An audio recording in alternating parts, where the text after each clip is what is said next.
Wind slams against houses in Portmore as roofs shudder and water climbs the streets, a scene no one expected from a storm predicted to weaken.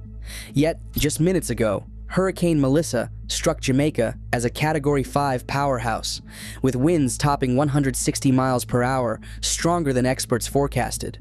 Officials call this a historic event, but the real question is, why did Melissa suddenly intensify? And what does this mean for the people in harm's way right now? Portmore sits barely above sea level, a city built on reclaimed land, where the sea and the drains are often separated by little more than a concrete wall. Tonight, that wall is being tested by forces few imagined possible. Hurricane Melissa is not just a storm. It's a freight train, each boxcar loaded with wind, water, and the weight of uncertainty. When meteorologists talk about storm surge, they mean the ocean itself rising up, pushed inland by hurricane winds, flooding streets before the first heavy rain even falls.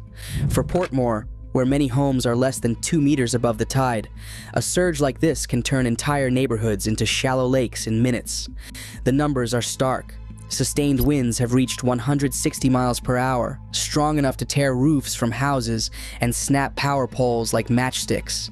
Rainfall forecasts point to as much as 700 millimeters, or nearly 28 inches, in less than a day.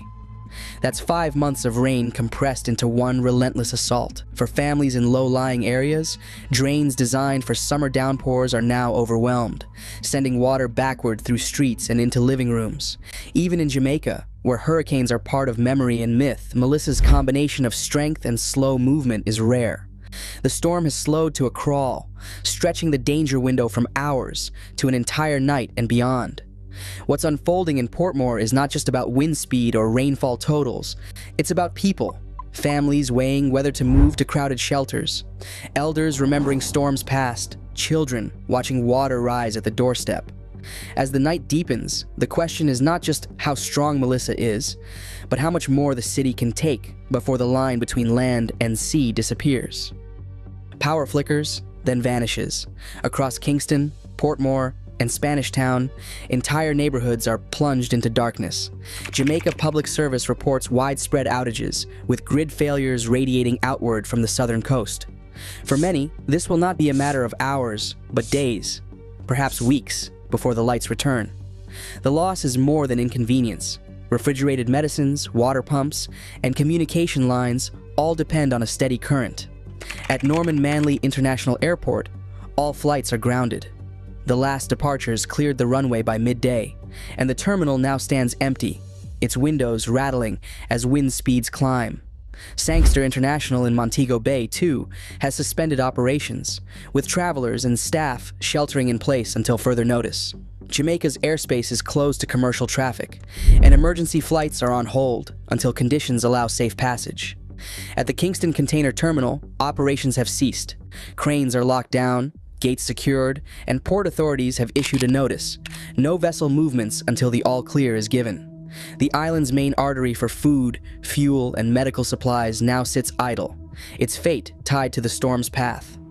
The latest advisory map from the Jamaica Meteorological Service shows Hurricane Melissa's center grinding slowly along the southern coast.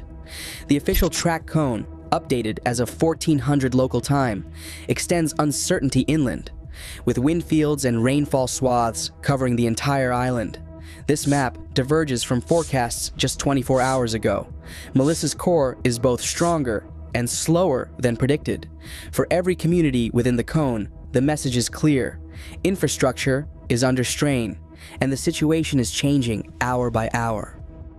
Along Jamaica's southern rim, the coast is the first to feel the storm's full force. Here, the sea pushes past the normal boundary, swallowing beaches and surging inland. Delroy, a fisher from Old Harbor Bay, tied his boat with every rope he owned before sunrise. He says, "If the boat goes, that's my living gone. But you can't hold back the sea." For hundreds like him, the risk isn't just water in the streets. It's the total loss of their only asset. Boats can be lifted, smashed, or swept away in minutes. Shoreline erosion eats away at the sand and stone, leaving less ground to defend with every passing hour. Moving inland to urban centers, the threat changes but doesn't fade. In Spanish Town and May Pen, Built-up neighborhoods depend on a maze of drains and gullies. These systems, designed for summer storms, are now overwhelmed by the volume. Water backs up, spills over, and finds the lowest point. When drains can't keep up, flash floods race through roads and yards. The window for safe movement closes fast, sometimes in under an hour. Emergency crews warn that once water rises above knee height, cars stall and rescue becomes dangerous. Higher up, in hillside communities near Mandeville or the Blue Mountains, the ground itself becomes unstable. Rain saturates the slopes, turning soil to mud.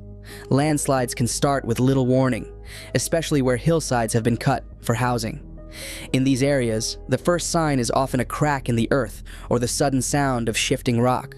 For families living on or below a slope, the danger is hidden until it's too late. Each kind of terrain brings its own hazard, coast, plain, or highland, forcing every community to weigh their risk and choose how to weather the night. Inside Excelsior High School, the main hall is packed beyond its intended limit. As of 2 p.m., more than 31,000 people have sought shelter across Jamaica, with Kingston and St. Andrews centers running at or above full capacity.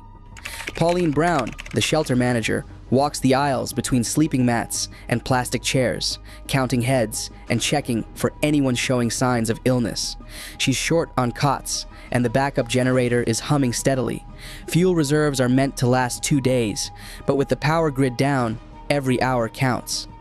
In Clarendon, parish officials face a different dilemma. 4 out of 18 district shelters are already over their planned capacity.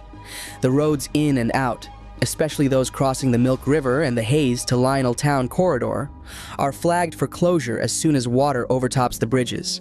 The National Works Agency has a list of 12 critical road segments at risk, and closure can happen with less than an hour's notice.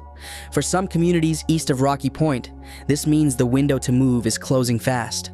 Hospitals are running on generators, but the Ministry of Health's last report put most facilities at 48 to 60 hours of fuel, with some rural clinics below 24. May Penn Hospital's supply is even tighter, and resupply trucks are on standby if the roads remain open. Staff are forced to ration power, prioritizing intensive care and cold storage for medicines. If outages stretch beyond 2 days and floodwaters block access, critical care could falter. The strain is visible in every decision. Shelter managers improvise sleeping arrangements as occupancy exceeds plans by up to 20% in some districts. Parish officials weigh which roads to close, knowing each closure may isolate hundreds.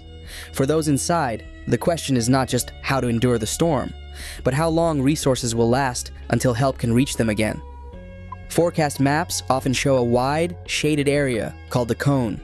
This is not a path the storm will follow, but a zone where the center could track based on current projections. The cone widens with time, reflecting how uncertainty grows the further out you look. It's important to remember, hazards stretch far beyond this outline. Damaging winds and floods can hit well outside the cone's edge. During Hurricane Melissa, many have asked about radar images.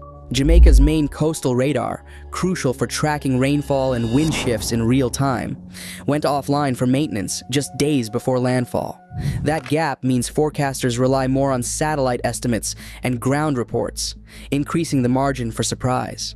When you see the cone or hear about radar outages, it's a reminder that even the best tools have limits, and every update carries a measure of uncertainty. Some signals offer hope, others demand caution. 3 green flags. The hurricane's core shifts away from your area. Local authorities confirm that water levels are dropping, and mobile networks begin to restore service. These suggest conditions may be improving.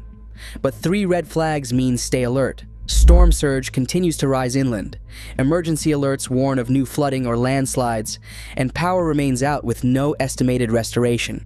Each flag is a real-world marker, not just a forecast. Questions come quickly in a crisis. Can a hurricane's center pass far away, but hazards still reach you? Yes, dangerous winds and floods often extend well outside the official track. Does the storm's category measure all the risk? No. Category means wind speed, but water causes most deaths. Is every lull in the wind safe? Not always. An eye or rain band break can end suddenly. Should you blame climate change for every strong storm? Not every case, but warmer oceans can make rapid intensification more likely. Stay alert to signals and always follow official guidance. As Hurricane Melissa made landfall with Category 5 winds of 160 miles per hour, official advisories from the Jamaica Meteorological Service confirmed a level of intensity not seen in decades. Infrastructure reports documented widespread outages and transportation shutdowns, while early shelter data showed capacity under severe strain. Despite these concrete impacts, the full extent of damage. The next steps depend on continued monitoring and the transparent publication of recovery data. As of this broadcast, Hurricane Melissa stands as a historic benchmark in Jamaica's hurricane record, with its final toll and lessons still being written by those on the ground.